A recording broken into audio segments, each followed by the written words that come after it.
ngayon, ang kaibahan nito, ito ay tungkol kay Marcoleta, yung highest ranking Iglesia ni Cristo member na makakasuhan at posibleng makulong. Ang iglesia kasi hindi yan pumapayag na miyembro nila magtatakbo sa politika. Ito yung first time na pumayag sila maging congressman, maging senador, sabi, vice president, and perhaps even higher. So this is a clear political project ng iglesia. Kaya hindi pwedeng makulong si Marcoleta.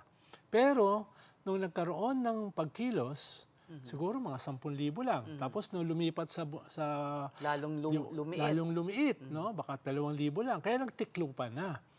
Pero Napapahiya na sila, ganon. tingin ko na burst yung bubble nila na dati ay talagang nagdi-deliver sila. Partly siguro baka merong rally fatigue. Partly dahil hindi na paghandaan masyado. Although in-announce na to ni Boying Remulla 2-3 weeks before. Right. No? Na the case will be filed against Senator Marcoleta. Pero yung tingin ko, yung ikatlo na tingin ko mas posibleng dahilan, hindi compelling para sa kanila na mag-rally dahil ang issue, plunder.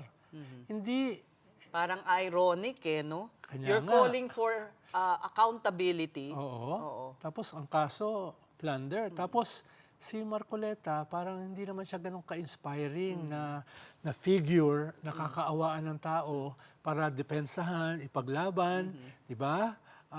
Parehas kami ng asshole no? Kaya, di parehas walang magra-rally para sa amin, di ba? So tingin ko isa yun Kaya hindi masyadong defining at saka compelling.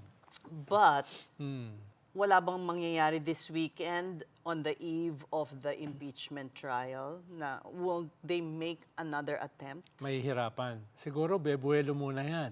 Siguro mag-lick their wounds muna sila. Di ba? Siguro kailangan muna nilang i-package internally sa kanilang mga miyembro at externally sa publiko na may build up.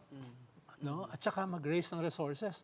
Medyo logistical nightmare. Right. Ang magpapatulog ka ng 10,000 tao sa EDSA, papakainin mo, sang CR pupunta yan, saan matutulog, Ang daming umuulan pa. portalets, ang dami nilang Bigay ng bus. DILG yun. Hindi yung galing sa kanila. Wow, Paano kung bakit hindi sa ibang nagbigay? rally walang ganyan? Oo nga. May palugaw pa. Si Isko nga nagpakain. Kaya Yun na nagreklamo yung iba. Ba't kami pag nag-rally dinidisperse, wala nagpapakain, di ba?